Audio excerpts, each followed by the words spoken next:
Good day once again. I am Von Eric Leofe and this is part 2 of my RTL tutorial. In this figure, the RTL is implemented through a bus with a multiplexer. We have 4 control signals H, J, N, and O. If we let the value of H be 1 and the rest is 0, notice that the value of S sub 0 and S sub 1 is 0.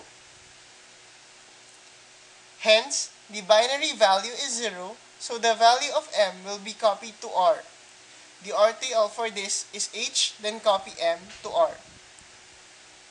Now, if we let the value of J be 1 and others be 0, you can see that J is connected to an OR gate. If one of the values of an OR gate is 1, then its output will be 1. S sub 0 will be 1 and S sub 1 is 0. The equivalent value for this is 1, so A will be then copied to M. The RTL is J, then copy A to M. Next, making the value of N be 1 and the rest is 0.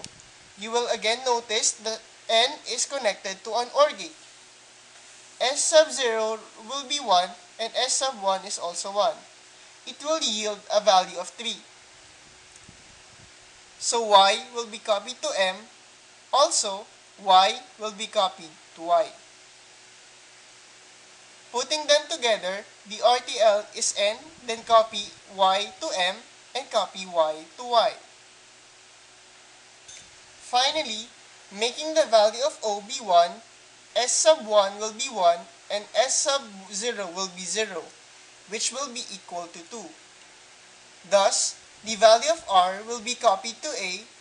The RTL for this is O, then copy R to A. Thank you for watching and have a good day.